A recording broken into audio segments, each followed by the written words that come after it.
जी अस्सलाम वालेकुम viewers members, hope सब खैर खैरियत से होंगे। अल्लाह का एहसान है। जो पिछली वीडियोस में बाइंग कॉल्स दी और जो चीज़ें हमने डिस्कस की उसके पॉजिटिव इम्पेक्ट ही आया होगा, और जिन लोगों ने उसको फॉलो किया होपफुली उन्होंने एक रीज़नेबल प्रॉफिट भी गेन किया होगा। और अब क्योंकि ये वीक तकरीबन क्लोजिंग पे है, कल आखिरी दिन है और उसके बाद रोल ओवर वीक है, तो मैंने कहा एक वीडियो जो सी है वो होनी चाहिए आज, ताकि आगे की स्ट्रेटजी भी डिस्कस हो सके, विच इज़ वेरी इंपॉर्टेंट। और देखें, कोई भी चीज़ जब आप स्टॉक मार्केट में आते हैं तो जो सबसे इम्पॉर्टेंट है बाइंग तो है ही है, सेलिंग बहुत इंपॉर्टेंट होती है। क्योंकि शेयर तो आप किसी भी प्राइस पे ख़रीद लेते हैं और बहुत अच्छी प्राइस पे भी समटाइम ख़रीदते हैं, बट उसके बावजूद कई दफ़ा हम देखते हैं कि हम उसमें स्टक हुए हैं। वो रीज़न क्या होती है कि वो शेयर, आपने सपोज़ ट्रिपल जीएल की एग्जांपल ले लेते हैं, अगर पिछले 6 माह में उसकी मूवमेंट देखें तो वो कई दफ़ा 19-18 के पास गया है और उसके बाद वो 15 के पास भी वापस आया है। तो अब किसी ने अगर 16 पे बाई किया जो कि एक अच्छा रेट था और उसने उसको 19-18 पे सेल नहीं किया, तो वापस उसने 15 भी देखा, इवन 14 के आसपास भी आया था। तो ये यानी वो 6 माह से उधर स्टक है। वो कई दफ़ा ऊपर जाता है, वो खुश होता है और वो सेल नहीं करता और वो शेयर वही वापस आ जाता है और वो कहता है यार मैं तो पिछले 6 माह से यहाँ पे स्टॉक हूँ। तो जिस तरह बाइंग इंपॉर्टेंट है, सेलिंग उससे ज़्यादा इंपॉर्टेंट है कि आपने किस रेट पे एग्ज़िट भी लेना है, ताकि आप अपना जो सा प्रॉफिट है वो सिक्योर कर सकें।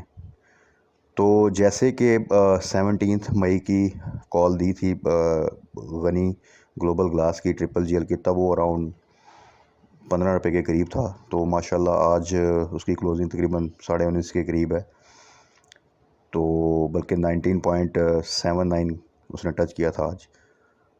तो ये माशाल्लाह अल्लाह का बड़ा एहसान है कि उसमें बड़ा रीज़नेबल प्रॉफिट जो सा है वो आप सिक्योर कर सकते हैं। अच्छा, उसमें स्ट्रेटजी जो सी है, जो बेस्ट स्ट्रेटजी है वो ये है कि आप इसको कल जब आपको मौका मिले, आपने जो भी होल्डिंग की हुई है उसमें से 50% सेल कर दें और 50% आप होल्ड कर लें। ना कभी टोटल आउट हुआ करें, ना टोटल अपनी इन्वेस्टमेंट इन कर दिया करें। यानी कि आपकी जो इन्वेस्टमेंट उसी का आपने पूरे का पूरा बाय कर लिया एक रेट पे और फिर एक रेट पे पूरे का पूरा सेल कर दिया। ये थोड़ा सा मेरे ख्याल में अप्रोप्रिएट बिहेवियर नहीं है। रीज़न उसकी ये है कि देखें, ट्रिपल जेल में अभी भी बहुत पोटेंशियल है, बट ऑब्वियसली वो एकदम स्ट्रेट 30 पे 25 पे तो नहीं जाएगा। बहुत से डाउन आएंगे, बहुत सा अप आएंगे उसमें।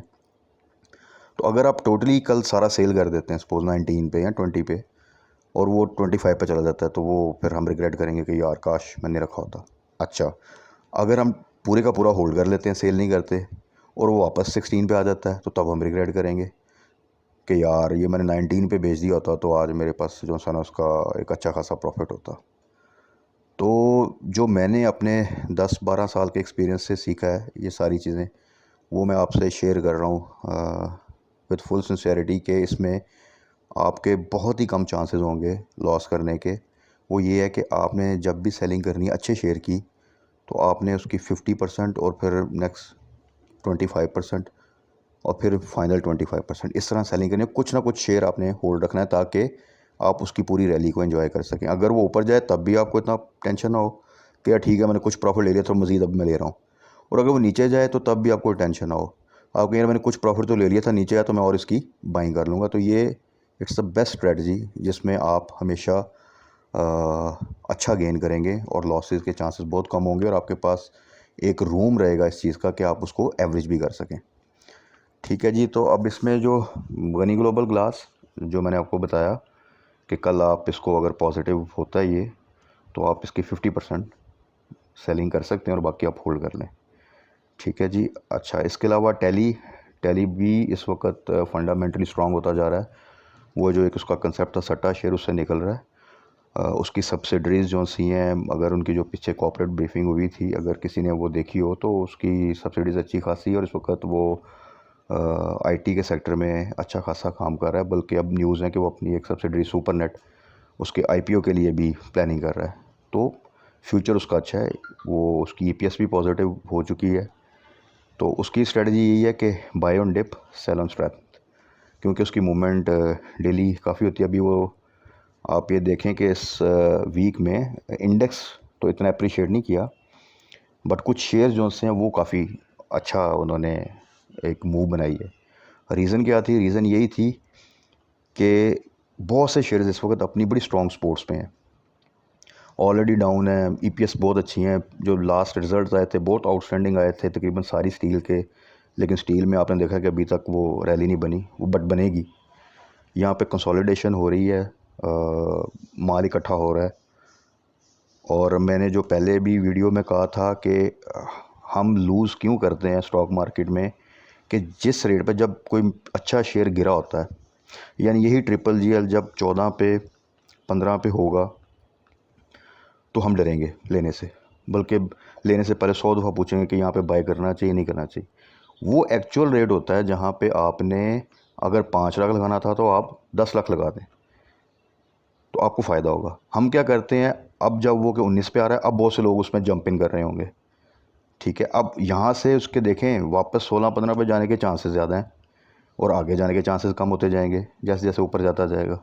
तो ये स्ट्रेटजी बड़ी गलत है। आपने स्ट्रॉन्ग उस वक्त होना है जब शेयर डाउन हुआ हो, और आपने डरना उस वक्त है जब कि वो अच्छा खासा गेन कर रहा हो कि भाई यहाँ पे अब मैंने मज़ीद बाइंग नहीं करनी, यहाँ पे मैंने अब सेलिंग करनी है।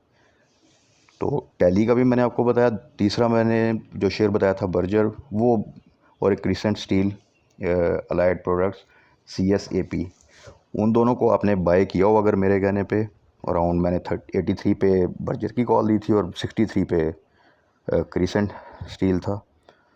तो वो दोनों तो साइड आइटम्स हैं, वो इंडेक्स पे इतना डिपेंड नहीं करते, और उनकी रैलीज़ इस तरह ही बनती है। अगर आप देखें कि वो काफ़ी देर तक एक रेट पे खड़े रहेंगे और उसके बाद एक मूवमेंट बनेगी और वो फिर 2-3 कैप आगे पीछे जो सा लगा के और अच्छा खासा एक रैली बनाते हैं। तो वो इस वक्त बड़े अच्छे रेट्स पे हैं, उनको आप बाय करें। अगेन 100% अगर आपने सोचा होगा कि मैंने 2000 बाय करना है तो आप 1000 बाय कर लें। अगर थोड़ा सा डिप आता है नेक्स्ट वीक तो मज़ीद 1000 बाय कर लें, ये स्ट्रेटजी रखें। और इस तरह जब वो ऊपर जाएंगे तो आपने इस तरह उसकी सेलिंग करनी है। कम से कम आप टारगेट रखें कि जो बर्जर है उसको आपने 95 अबव और 100 के करीब में उसका 50% सेल करना है। और जो क्रिसेंट स्टील है ये भी आपको इजीली इंशाल्लाह ताला फ्यूचर में करीब 80+ नज़र आ जाएगा। अच्छा, इसके अलावा नेक्स्ट वीक के लिए देखें हम, नेक्स्ट वीक का रोल ओवर वीक में हमने 2-3 चीज़ें ध्यान रखनी होती है कि उसमें थोड़ा सा वॉलेटिलिटी रहती है। और रोल ओवर वीक में स्ट्रेटजी ये होनी चाहिए कि जो डिलीवरी वाले शेयर्स हैं वो इतना ज़्यादा इम्पेक्ट नहीं आता उन पे। जो शेयर्स फ्यूचर में हैं ऑब्वियसली वो लेवरेज पे होते हैं तो उसमें थोड़ी सी वॉलेटिलिटी ज़्यादा होती है। तो अब नेक्स्ट वीक में अब अगर देखेंगे, अगर मार्केट डाउन भी जाती है तो आपने देखना ये है कि जो लो रिस्क शेयर्स हैं उनमें आप रहेंगे तो क्या होगा कि जब मार्केट डाउन जाएगी तो वो थोड़ा सा कम गिरते हैं एज़ कम्पेयर टू अदर्स। तो उसमें आप बर्जर अगेन गुड रेट्स पे है, क्रिशन स्टील में आप इवन अमरीली स्टील भी इस वक्त अच्छे रेट्स पे आप ले सकते हैं। इवन आयशा स्टील बहुत अच्छे रेट पे है, आगा बहुत अच्छे रेट्स पे। सीमेंट और स्टील ये आगे आप देखेंगे इनमें अच्छी खासी रैलीज बनेगी। तो नेक्स्ट वीक के लिए आप अभी स्टिल मैं आपको बता रहा हूँ कि आप बर्जर बाय कर सकते हैं, आप क्रिशन स्टील बाय कर सकते हैं। टैली को आपने डिप्स पे सिर्फ बाय करना है। और इसके अलावा डिलीवरी में आपको नेशनल फूड्स, मैंने अपनी लास्ट वीडियो में भी बताया था कि नेशनल फूड्स इस वक्त अराउंड 200 के करीब है और काफ़ी अरसे से वो यहाँ कंसोलिडेट कर रहा है। बहुत अच्छा शेयर है, उसकी रैली ड्यू है और उसने रैली जब बनानी है तो उसने ईजीली किसी भी दिन आप देखेंगे कि 1-2 दिन में वो रैली बनाएगा। हो सकता है वो नेक्स्ट वीक में बना दे या उसके नेक्स्ट वीक बस, और वो इमीडिएटली आपको फिर ये 230 235 इवन 240 तक भी नज़र आ सकता है। तो ये मैंने एक आपको चीज़ बता दी। और नीचे अगर मार्केट गिरती भी है, सपोज 1000 पॉइंट गिर जाती है, तो ये आपको 196-97 से नीचे जाता मुश्किल से नज़र आएगा। तो ये आपके पास एक सिक्योर शेयर है जिसमें आप इन्वेस्टमेंट करके अगर कोई थोड़ा सा डिप भी आता है तो आप उसको अफोर्ड कर सकते हैं। तो नेशनल फूड्स को आप ज़रूर देखें। इसके अलावा आप ट्रीट में भी आ सकते हैं, उसको भी बाय कर सकते हैं, बट कोशिश कीजिएगा 27 के अराउंड बाय करें। अभी थोड़ा सा वो ऊपर आ गया है, अगर आप 27 के अराउंड उसको बाय करते हैं तो बहुत अच्छे रेट्स हैं और फर्दर उसको आप 30+ पे सेल कर सकते हैं। तो ट्रीट, नेशनल फूड्स और बर्जर, क्रिस्टन स्टील, और स्टील में इवन आप और भी शेयर्स जो आप चाहें, अमरीली स्टील भी आगा भी, ये नेक्स्ट वीक के लिए आप इनको देख सकते हैं। और इस स्ट्रेटजी के साथ अगर आप चलेंगे तो इन शेयर्स में ये चांसेस है और ये पोटेंशियल भी है कि ये डिप को भी एब्जॉर्ब कर सकें। तो ये देखिएगा। इसके अलावा सैटरडे और संडे को मज़ीद जो सी है मैं कल की क्लोजिंग के बाद अपनी वीडियो अपलोड करूँगा। होपफुली उसमें फ़र्दर एनालिसिस हो जाएगा कल की क्लोजिंग कैसी आती है और आगे क्या प्रेडिक्शन है। और 28 मई को मॉनेटरी पॉलिसी की भी अनाउंसमेंट है, जो कि आपको पता है कि बहुत ज़्यादा इंपॉर्टेंट होती है स्टॉक मार्केट के लिए, और स्टॉक मार्केट उसका बहुत ज़्यादा इम्पैक्ट लेती है। तो अब शौकत तरीन साहब आए हैं, नए फाइनेंस मिनिस्टर, और उन्होंने मॉनेटरी पॉलिसी अनाउंस करनी है। जो उनका एक बिहेवियर है और जो उनका एक एटीट्यूड है टुवर्ड्स स्टॉक मार्केट और इंटरेस्ट रेट्स, वो तो पॉजिटिव है, क्योंकि वो ये उन्होंने अपने इंटरव्यू में भी कहा था कि इंटरेस्ट रेट कम होना चाहिए, पाकिस्तान में बहुत ज़्यादा है। तो उससे पहले हफीज़ शेख साहब के दौर में तो ये था कि हमें था कि चेंज आ रहा था पिछले काफ़ी मॉनेटरी पॉलिसी से। तो इस दफ़ा अनचेंज तो होपफुली मेरा ख्याल है सभी प्रेडिक्ट कर रहे हैं कि वो तो कंफर्म है।